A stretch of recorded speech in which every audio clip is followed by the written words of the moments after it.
I like coming to live, spirit and coffee. Got my coffee here. So good. So yummy. Adobe morning is what I'm drinking. Pinon coffee, local coffee shop here in New Mexico. Pinon, because we have pinon here. Okay, so let's get started. We've been talking about health and our bodies and getting clear about our bodies and moving through our bodies and utilizing our bodies to move through the world. How do we use our vessel? How do we maneuver this thing that was given to us? How do we come to understand it? How do we get clear about how to utilize it? How do we clear out all the toxins that may be holding us back? All of that stuff, okay? So now we're going to go into Kundalini Health. Good morning. I don't know who just got on here. Good morning. Who is it? Who is it? It's a mystery people on here. Okay, so good morning. I don't know who's on here, but I say good morning to you. Okay, so Kundalini and Health, living well with spiritual awakening. So I've been talking a lot about Kundalini. What does it mean? Reading the Kundalini Rising, exploring the energy of awakening, and what does it mean to utilize Kundalini? What is Kundalini? And have you experienced it before? And I think in some form, everybody on the planet experiences it. Now, you can do it from an intentional space of utilizing the energy to sort of allow yourself to manifest what it is you choose to manifest in the world. To take that which is formless into form, which is really cool because you become sort of a craftsman or a craftswoman of your skill, of your craft, and you start to create and move with the energy and start to develop something into the material world, which is cool and awesome. And everybody has the same tools. Good morning, Ignacio. So we all have the same tools to utilize to bring forth within us what it is that we want to create. How we use the tools, different.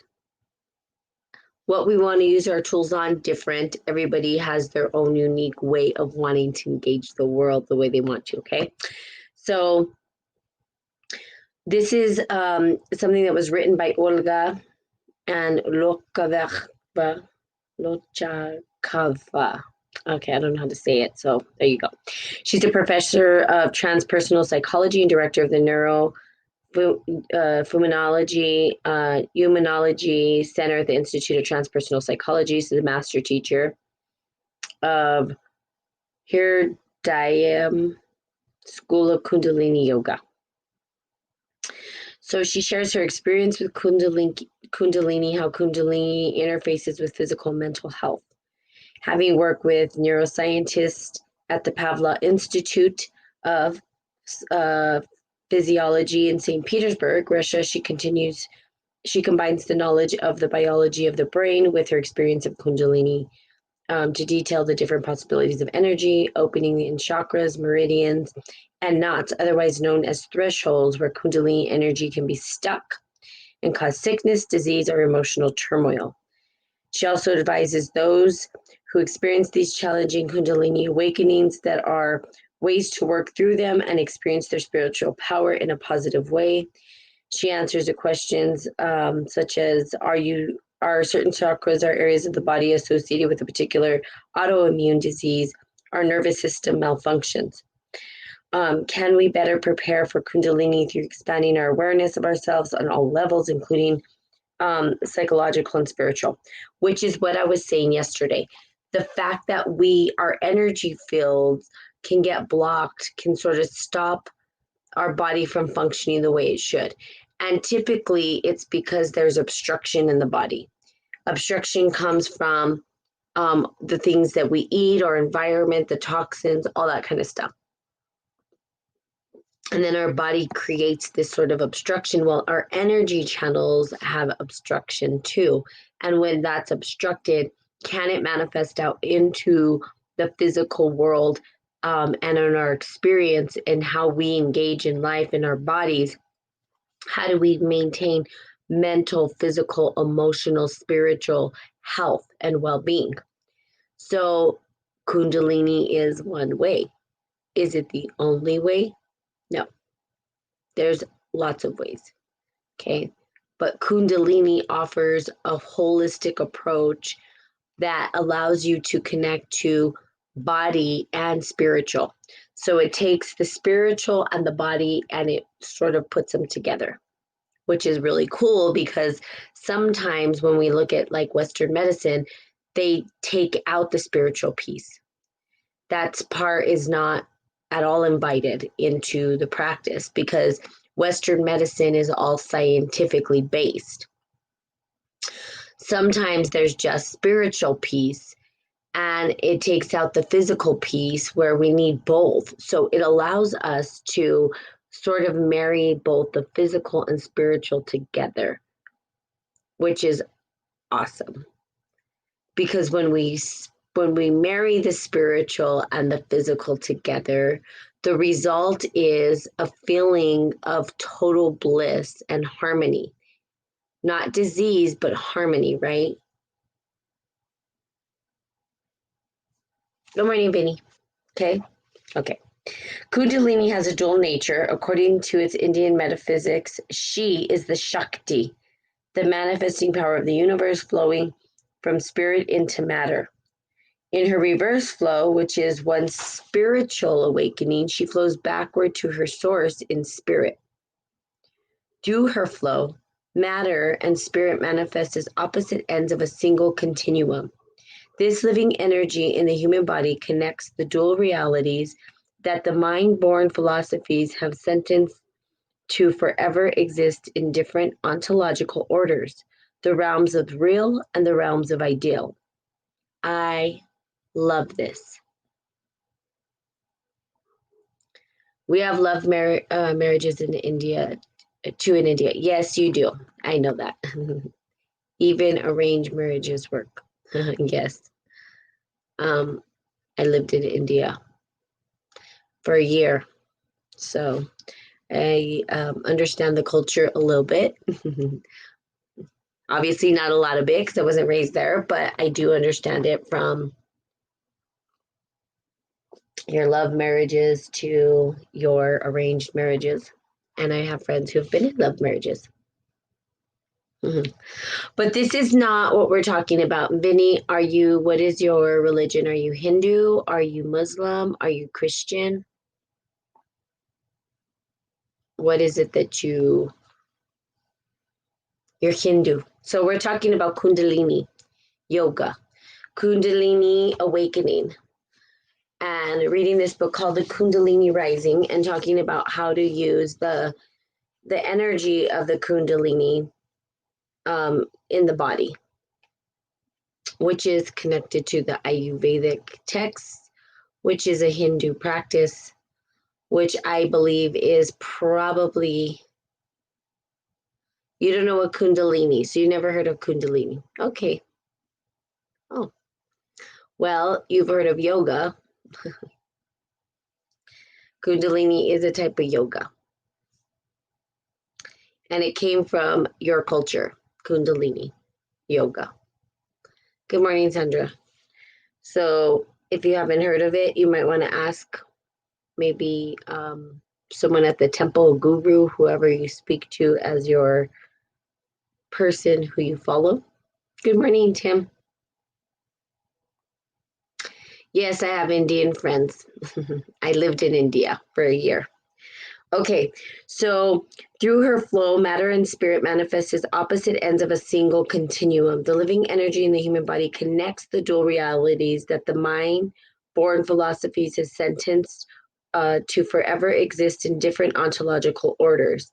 And I like this because the order of real and the realms of ideal. Mystics of traditions have always seen the realities as connected as a continuum of corporal earth to spiritual heaven. Okay. So ideal is sort of this, it's the formless, right? We know this. So we have this formless thing that happens, right? And in the formless. So an ideal comes to us, right? Or we have this epiphany of like, how do we want to engage? Like, what is it that we want to create? And it sort of just boom, pops in. Now, it hasn't really manifested to the physical world. And sometimes people get stuck here. They have this vision and idea of how they want to create something. They never get to the creation part. It forever remains an ideal, forever, formless. They don't know how to shape or mold it. And really, and we know this in like our education system, especially here in the Western world, they don't teach you that, right? They teach you how to be a good employee. They teach you how to go get a job. They teach you how to follow orders. There's not a whole lot of education systems, and I'd say the majority, that teach you to be creative. How do we create an ideal into reality?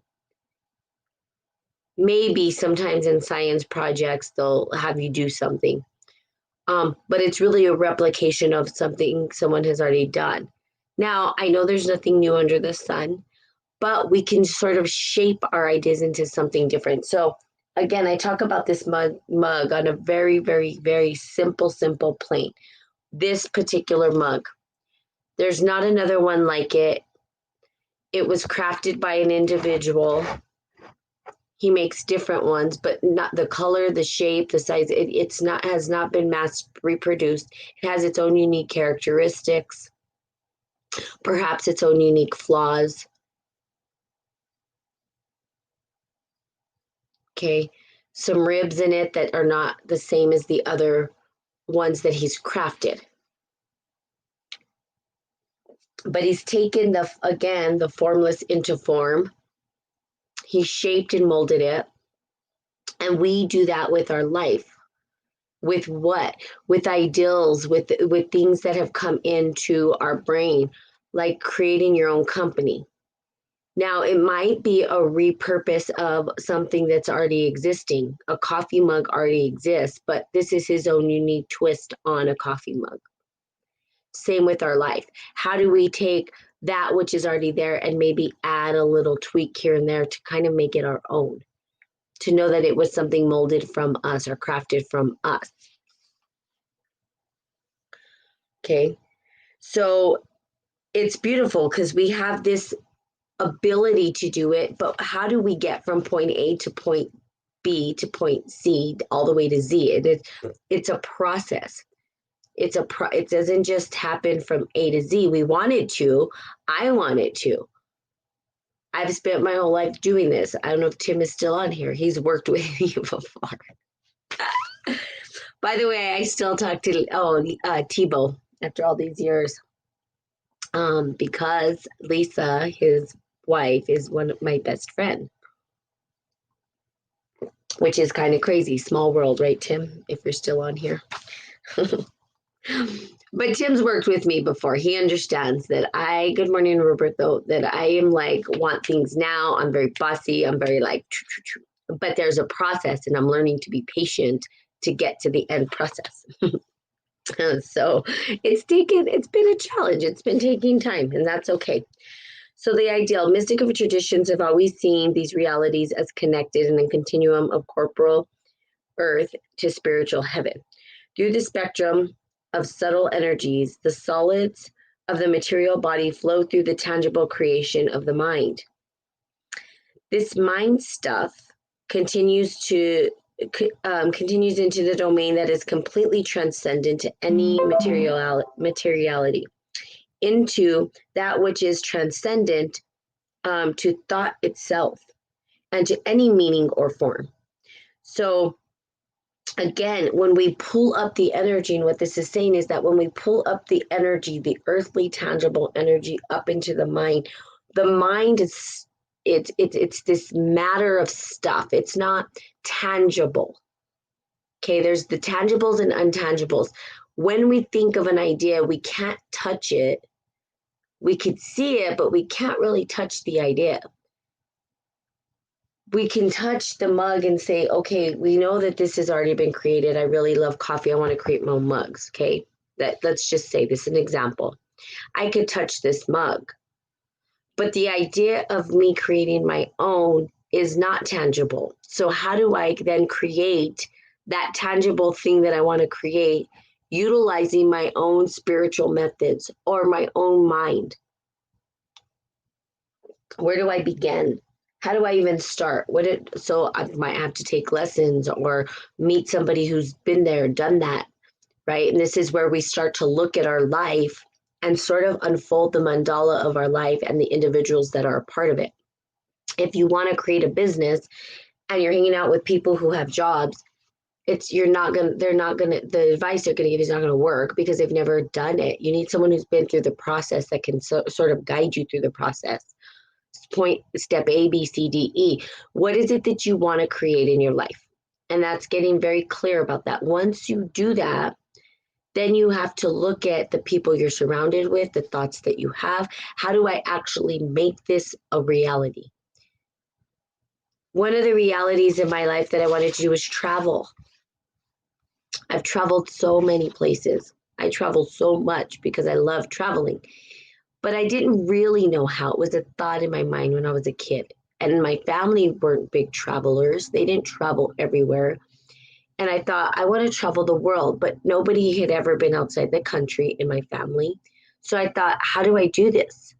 How am I going to get to that particular thing? How will I make it a reality? It's just an idea. But internally, I knew that my spirit, right, something inside of me, something untangible, not to be touched, was calling me forth to travel. Okay, but how do I make it a reality?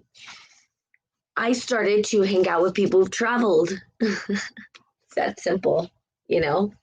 It's a very simple process. And I said, okay, let me ask them. Let me figure out, can I maybe travel with them? Would they, da, da, da. And before you knew it, I was a traveling person. Now I could lead others into that. If other people want to travel, I can show them what to do, how to do it, all that kind of stuff. Some people may never want to, and that's okay. It's not for them. But the ones that do, I say, yeah, absolutely. When you're ready to do it, let's go. I will show you the ropes, that there's nothing to be afraid of when you leave the country or whatever it is.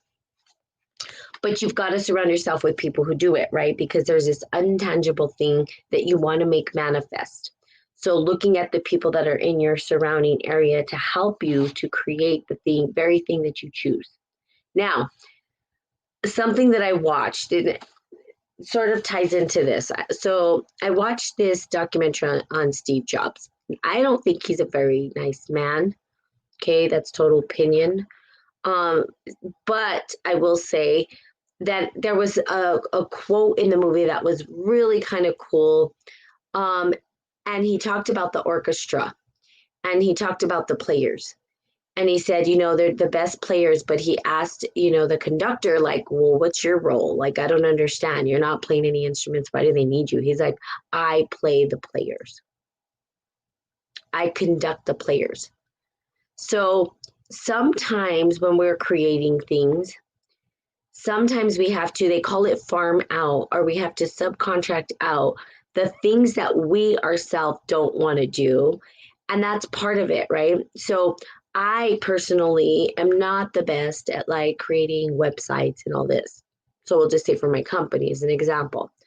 But I want it to be created. So what do? Go to somebody who understands how to do this, how to create it, how to make it come to be.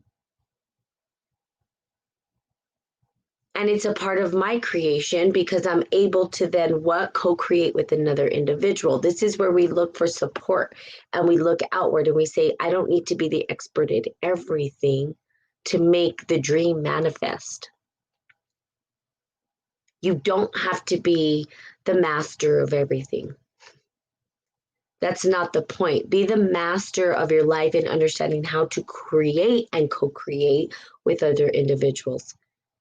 If we looked at the mastery of our life and how we wanted to sort of orchestrate all of the things that we want to create, it doesn't mean that we have to put our hands in every single thing. Sometimes we give the gift of the craft to someone else who can then produce something for us.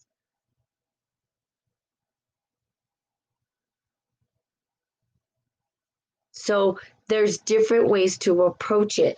The guy who molds the coffee mug may not make the clay. He doesn't want to know how to make the clay.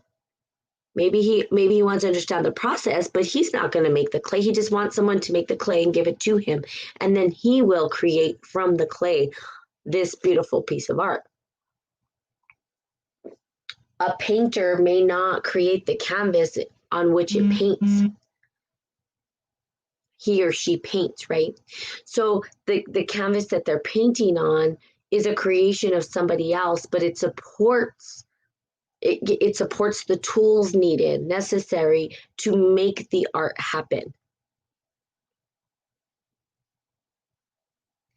Co-creation with other individuals to manifest an idea called partnership.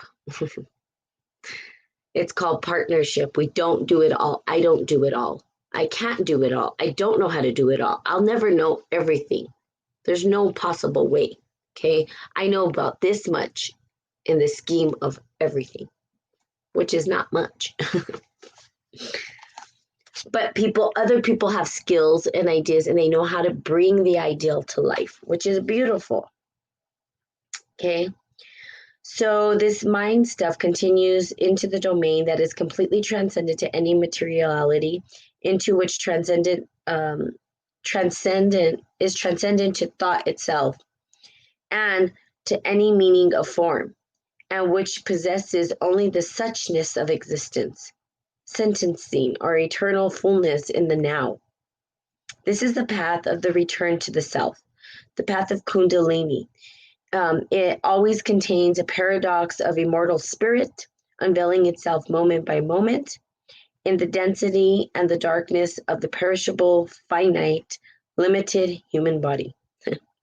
I like that. Okay, so what is that saying? Good morning, Betty. Hi, Betty. Sorry I didn't call you back, but I'll call you today. Oops. I didn't get to see your pictures either. I was very busy yesterday. We are remodeling our house, you guys, okay? Talk about an ideal coming to life. Woof. It has been pretty interesting because we have 3-4 very powerful personalities in the house trying to put their whole ideas into it. And, the queen wins, and that's not me. I am not the queen of this casa. I am the princess. So I don't win. My mother is the queen, and she gets to win. But it's looking good. So the body becomes a spiritual awakening. So I like what this is saying. What it's saying is, so I'm going to break it down. This is the path to return to self, the path of Kundalini. It always contains a paradox of immortal spirit, okay, unveiling itself moment by moment. And the paradox being that because, good morning, Reggie, how are you? Salute to you. That the paradox that exists within the spirit, well, what does that mean? It just means that when the spirit enters into the physical form, it comes in as a duality. But the formless has no duality. But within the formless, there is a duality. That's the paradox, right? You're like, wait, what? You just said it doesn't have a duality, and now it does. That's the paradox. It's like a catch-22. The spirit itself has no duality, but it does have a duality when it enters the vessel. So then it does have a duality, but it doesn't. I don't know how to make an individual wrap their mind around that concept, other than just saying it, and just play with it and try to understand that the paradox exists, okay? And it unveils itself moment by moment in the density and the darkness of the perishable, finite, limited body. Our bodies are very limited. They're perishable, but the thoughts come into the dense matter. And when they come in, they sort of look as though they're separate. So we have what's called the sacred feminine, sacred masculine energies show up and sort of pull us from one extreme to the other. And we're constantly trying to find our middle way back into our spirit. So we're getting pulled by one continuum or the other. But remember that the dark space of our body, right, it's a vessel to be utilized to co-create with God, which is cool. It comes from the energy out. We co-create with God externally. Understanding this information, understanding how to utilize the energy, understanding how to bring ourselves back to center is the key. Is it easy? No. Because we can go from one extreme to the other. And I have, trust me, I've been all over the place before. I've been in one, very masculine, two, very feminine. Then I'm all over the place. Then I'm too focused. And then I get tired. And then I have to bring myself back to the feminine. So it's this balance of like going back and forth to reconnect to the higher realm so that I can co-create again, over and over again. It's a lot of work. It's very exhausting sometimes. But you guys got this. You guys are good. Okay. Thus, the body becomes a participant in spiritual awakening and a conduit to energies of high spiritual nature, which bring to light whatever obstacles and latent conditions are dormant in the body. So the obstacles being the fact that we are dense matter, the fact that our body limits us to do certain things, that we're not just floating freely out in the world, that we're grounded, we're here to the ground, and we experience what it's like to be material. We experience the density in our body, our bones, our hands, the meat suit that we carry. Sometimes feels very heavy, doesn't feel good. Sometimes it feels phenomenal, but we go through this with our body and we're experiencing what it's like to be matter, to be material, to be dense. And it brings to light the obstacles and latent conditions were dormant in the body. So it opens up and illuminates whatever it is, and not just in the body, but the subconscious mind as well. But if we looked at the chronic pain that we have, if we understood chronic pain, trust me, I have chronic pain. I know what it's like. I know what it feels like. Okay, because I have iron issues. In the iron issues, my whole body just aches. I can't explain what it's like. Good morning, Nisha. Not to have enough iron in the body. It sucks. Okay, it really does. And it just feels, I feel very lethargic. I feel grouchy. It's weird because it's almost like this whole other thing enters my body that's not me. And it feels like it's separate from who I truly am as an individual. But really, it's just the dense matter. It's my body working something out. It's opening up new ways to see the world because now I get to be aware that I have a physical body, aware of my limitations in the body, aware that my body does limit me to certain things, and that sometimes I have to pause and say, okay. And this is where prayer, I feel, is really important too, because we have the Kundalini to help us as well, to open up that spiritual energy that will allow us to ignite energy even when we're in pain. Like sometimes people can just totally shift their energy when they're in pain by what? By simply connecting to the divine. But in the awareness that we have this, right? It's understanding. It's being aware. It's awakening to the fact that, yeah, I have pain right now. It's not me. It doesn't feel like the true me, but it's there. So is it a part of me or is it a part of my experience in the body? Well, I'm experiencing the body just like you're experiencing the body. But are you aware of the experience you're having? Every moment. And does that experience truly feel like you are not? Does it feel like some energy from somewhere else has entered into your space? I'm not typically grouchy, but when my iron's low, I become grouchy. And it's really weird. I'm like, this is not me. Why do I feel this way? Because my body is experiencing the material world and its limitations in the material world. It's not going to be perfectly perfect. It's immaterial because the body has a finite, it has an expiration date on it. Our body does. And we all know that.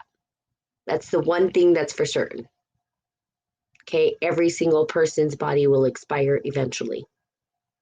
And we experience the limitation of that. And that's where a lot of fear comes in for people, because they don't want to, they feel like they have more to experience. And if that's taken away from them, they're like, shit, did I experience everything I wanted to experience, or did I not experience everything I wanted to experience? That's why I say live your best life. Okay, go live your best life. We only get one meat suit. And yes, we have limitations in how we experience the world, but that shouldn't stop us from actually experiencing or being cognizant of the experience. Okay. Anyway, I like this, ladies, what she's talking about. Okay. Okay, so traditional Kundalini yoga dealt with the paradox of embodied awakening by introducing preliminary spiritual practices that prepare the body for current high spiritual energies. The practices of ethical purification, of awareness and directed to bodily sensations, and the physical postures of breath control were intended to precede the activation of Kundalini energy. There's the word practice. I don't know, if I had $1 for every time I said practice on one of these things, I think I'd be a millionaire. I've said it about 1,000,000 times. Practice, practice, practice.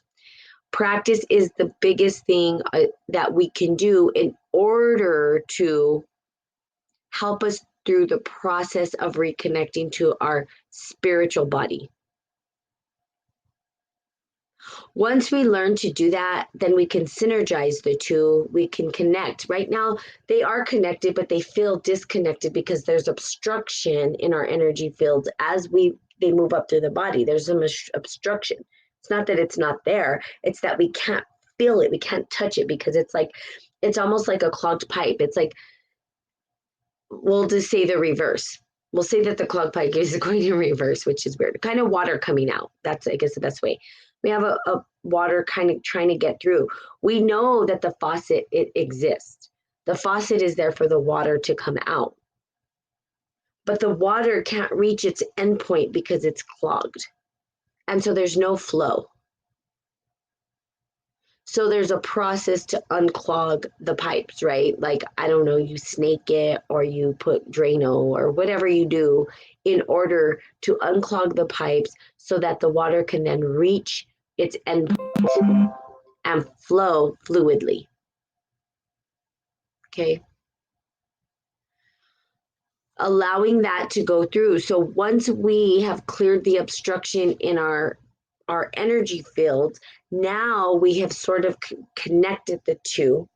And so the energy flows in, the energy flows up, and there's this synergy field, right? This energy field that comes around us. Good morning, Poetic. That energy field exudes outward. So it's there, it's just that our pipes might be clogged a little bit. And so we learn how to do that. We learn how to clean out. It's a process, it's a practice. Practice, practice, practice. Yay. Is it an end goal? No, there's no end goal. It's a journey, you guys. It's forever until our body expires. Like, we never stop learning. Okay, at least a practitioner of alchemy, it's not like one day we've arrived. We never arrive. There's always another journey to go on. There's always another thing to look under. There's always more information. There's always something new that arises. There's always more and more and more and more. And there's so much. And it's really just being excited about engaging in all the coolness that is on this planet. When you can just be excited that there's so much to experience, so much to understand, so much to love, so much to be in awe of, and it never ends. It's a journey. Now, perhaps when we arrive is our death, right? Perhaps that's our arrival period, is the fact that we die. So go out and live your best life. That's what I'm going to tell you today. Just go out, live your best life. I know this is I think it's pretty deep and heavy, and I like it. I like it because it's coming from a professor of transpersonal psychology, which is the study of things like Kundalini and mystical practices in psychology. So that particular piece of information might be a little bit different in expression in how we view it, but I love it. I think that this is totally up, at least it's up my alley. And it allows us to say, okay, how do we take what we know into the mysticism of our reality? How do we take mysticism and then bring it to life? How do we utilize and bridge the gap between the both? Okay, and interconnect them so the synergy starts to flow, right? The energy is starting to flow, and we're connecting the formless into form, or the form into formless, vice versa. Good morning, Antonio. So please go out and live your best life. That's the message today. Just go live your best life, because guess what? Our body will expire eventually. So it expires, it has an expiration date on it. That's a sad truth. But is it sad? I don't know. I mean, it's sad because we want to experience so much, and there's so much to do here. Like, there's so much to explore. You can never explore the whole earth. So much. So go out, live your best life. Have a great day. And I will see you guys tomorrow as we continue to read Kundalini Rising, exploring the energy of awakening. Okay. Love you guys. Have a good day. Bye bye.